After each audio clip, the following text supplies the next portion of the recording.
7:02. The Naked Scientist. It's 17 minutes to 3 o'clock, and let's get straight into it with Dr. Chris Smith, our naked scientist. It's Monday, and that means you have a whole host of questions to answer, Chris. Well, I'm ready and waiting. I'm all revved up. And it's been an Wonderful. exciting week since the last time, hasn't it? We've got headlines now of another vaccine. We had one last week. Now we've got another vaccine in the offing for COVID. Soon you're going to have a choice. Yes, Donald Trump wasn't so wrong after all. Let's go to Linda in Pretoria. Hi, Linda. I'd like to ask the naked scientist, when you pour yourself a glass of Coca-Cola or any fizzy drink and you add see-through ice, everything is fine. But why, when you add cloudy ice, does all the gas overflow and come out? Oh. Hi, Linda. I haven't done the experiment myself, but I'm prepared to believe it happens. First of all, what's the gas? The gas is CO2, carbon dioxide, which has been forced into the drink under pressure. And if you raise the pressure, you can force the gas to dissolve, which it does, and you'll get more to dissolve than it would do at lower pressure. So there's lots of gas which is stored in the liquid, and it wants an opportunity to come out. So why does it come out? Well, it comes out when it's given a surface on which it can form a bubble. Because believe it or not, it's actually quite hard for bubbles to form in a liquid because liquids are very sticky.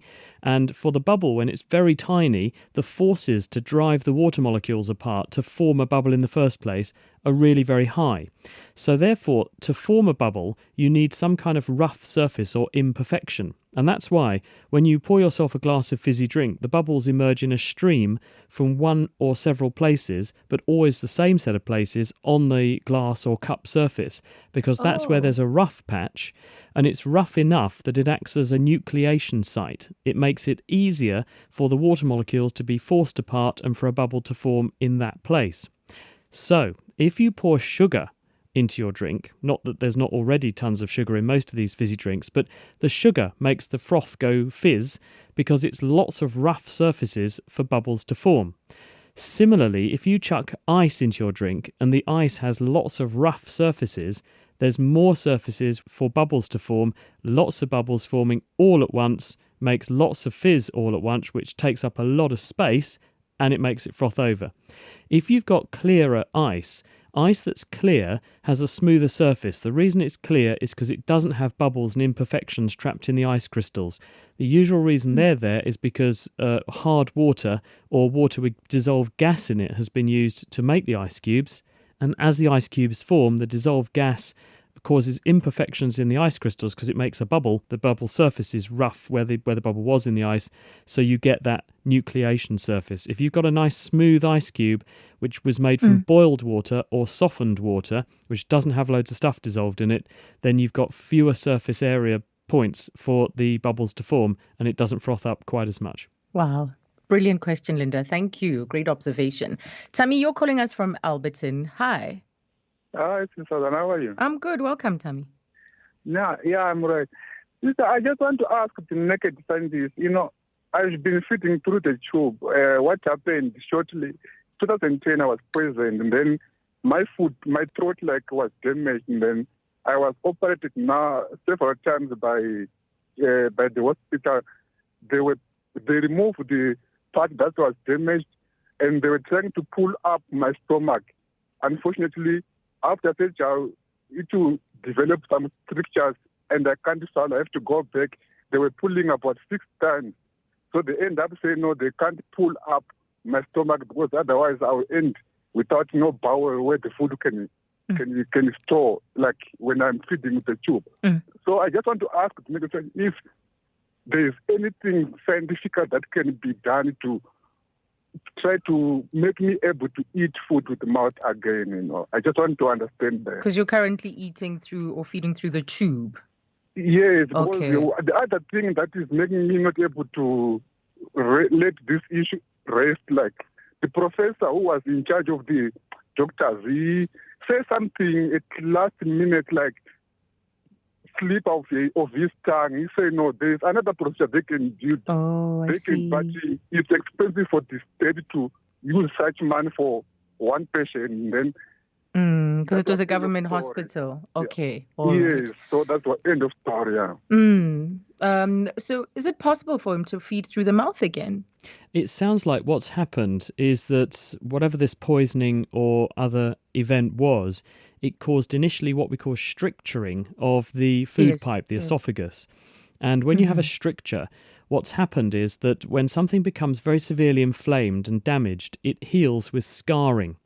And if you imagine the difference between soft tissue and scar tissue is much more fibrous and firm.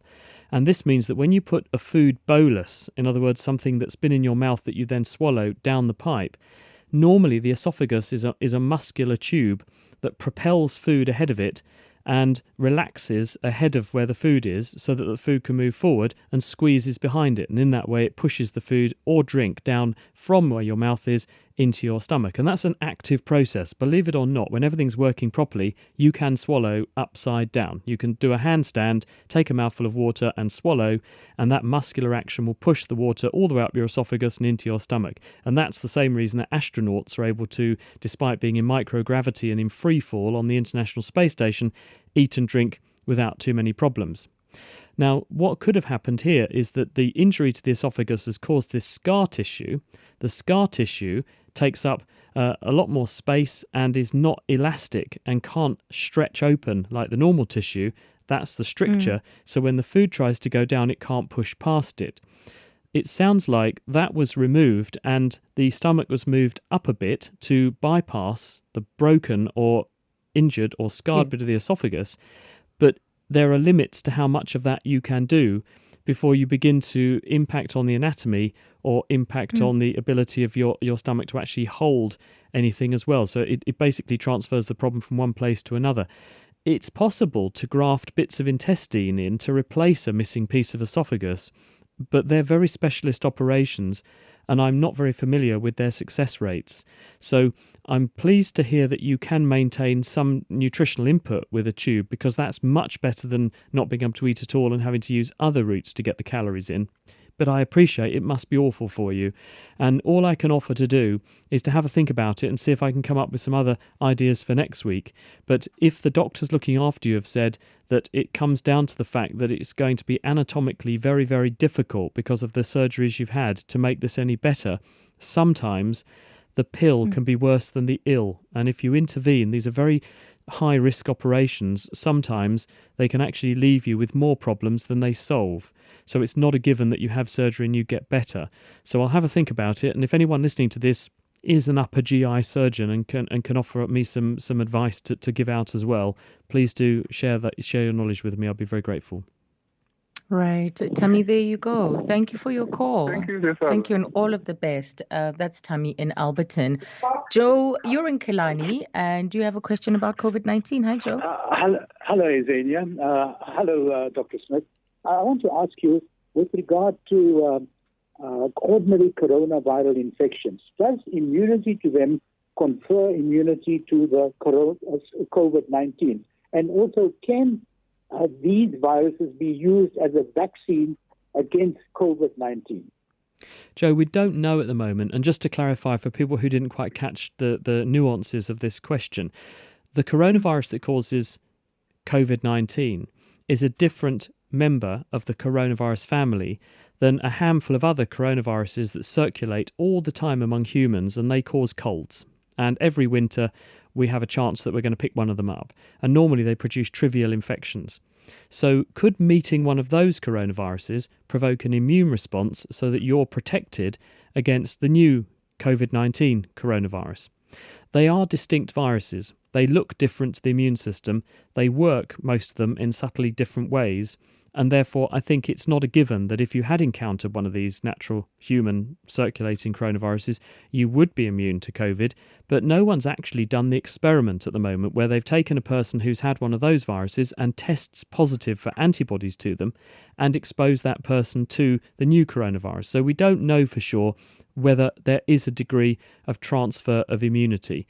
On the other hand, it might be that having recently encountered one of the other coronaviruses, you might have a worse reaction to COVID-19's virus, because there is a phenomenon where if you have antibodies against other viruses that are similar, then sometimes those antibodies can actually paradoxically intensify the infection with a related virus. This is called antibody-dependent enhancement. We don't know whether that's going to be the case with this new coronavirus or not at the moment. So, very good question. I wish I had a straightforward answer for you. At the moment, I don't. Thanks. Thank you. Mveli is at Southgate. Hello, Mveli. Hello, how are you? Good and you? All right. So I wanted to ask Dr. Smith a question. I don't know if it's a myth or the science behind it. Is it true that cats meow can smell like a poison? I didn't catch the last bit of the question. Is it cats do what? Is it true that cats meow can smell poison? Can smell whether or not they can smell poison? Well, animals like cats, but also dogs, have exquisitely sensitive senses of smell. And dogs better than cats, but cats do devote a very significant proportion of their brain to what goes up their nose, to smelling. And so, yes, many animals are exquisitely sensitive to the smells that go along with things that are bad for them. And sometimes they're exposed to something that then makes them feel ill, and they very quickly learn to associate that smell with feeling ill. So yes, they can certainly smell out things that are associated with things that are bad for them. And they have some innate awareness of what's not good and what they should avoid as well. So some of it's learned, some of it's innate. But yes, it's certainly true that not just cats and dogs, but animals across the animal kingdom have very good senses of smell, and they use the chemistry of the smell as a marker of what they should or shouldn't or ought not to go and eat, because it could be bad for them. So should we worry about what they end up eating? Or would they have that innate knowledge? You know, most of the I've got time, a dog, I heard that she shouldn't have chocolate. So yeah. Well, we do have to exert some control, because the problem is that chocolate contains a hidden poison, doesn't it? In the form that the theobromine, which we eat, we find it stimulating. We like chocolate because it contains things like theobromine. We're quite good at breaking it down. So are rats and mice, for example. But if you fed it to a dog, dogs don't have the right metabolic pathways to degrade theobromine in the same way we can. So the amount of it that's in a simple small chocolate bar is actually a toxic dose for a dog. And dogs won't necessarily know that that's bad, because they won't learn that they eat this and they immediately feel unwell. They're not clever enough to make the association, so we have to do it for them. But in the natural world, human-made poisons aside, most dogs and most cats are pretty good at telling what is good and what is bad and what they should and shouldn't eat. Got you. Mveli, thank you for that question. And then Jody, you're in Hyde Park. Good afternoon, Jody. Hi, Azania. I'd like you to ask him, please, the naked scientist. I've observed for some time now, out of interest, and I've been very curious. Most athletes or people who are active, for the duration that they're active, for example, running or walking fast or playing soccer or whatever, the minute the activity sort of slows down and their speed slows down or they stop, the natural posture that they assume is the hands on the hip. Why is that? Number of reasons. One is waving your arms around helps you to cool down, because by exposing your arms to fresh, cool air away from your body means that heat, which is in your bloodstream, being transferred to the skin surface, can be more rapidly transferred to the air to cool you off. Also, maintaining that upright posture helps to splint your diaphragm a bit. In other words, it means that your diaphragm can operate more efficiently, as can your rib cage, to move air in and out as fast as possible to pay back the oxygen debt that you may well have built up. If you do frantic exercise, lots of bursts of rapid exercise, you could actually be doing what's called building up an oxygen debt, where you're using muscle fibers that are very good at producing power and burning up energy quickly, but they do it in the absence of oxygen, and they produce chemicals like lactic acid, and you get rid of that by over-breathing after you finish the exercise. So you adopt a posture that helps you to breathe as fast and as efficiently as possible to reset your metabolism and repay that oxygen debt. So I think it's a number of things. One of them is it's keeping yourself cool, because adopting that posture keeps the air circulating around exposed body parts, and that helps to cool you down. If you put your arms by your side, they would be less efficient at doing that. And number two is making room for your chest and your diaphragm to work efficiently to pay back the oxygen debt from your exercise. So waving our hands around will cool us off? Yeah, your fingers have a very high surface area to volume ratio. In other words, there's a lot of skin for not a lot of core inside the finger. So therefore, the blood flowing through your fingers is able to release an enormous amount of heat energy into the environment. And you actually have a system to open up blood vessels through your digits to use them as mini radiators so that you can dump heat very, very efficiently. And humans are excellent at controlling their body heat and body temperature. And it's one of the ways in which we're able to, historically, our human ancestors and the bush people across the Kalahari, very, very good at controlling their body temperature, which meant they could outrun many animals, and that's how they caught food, because other animals could run away in short bursts, but then they couldn't cope with the heat, whereas humans very, very good at heat control, and that enabled them to run down their opposition, catch them, and then, unlucky for the animal but lucky for the person, eat them. Yes, yes. Well, thank you, Jody, for that question. We know how to survive the hot summer that's likely coming our way. Chris, thank you so much. It's been a pleasure. Thanks for having me. That's The Naked Scientist.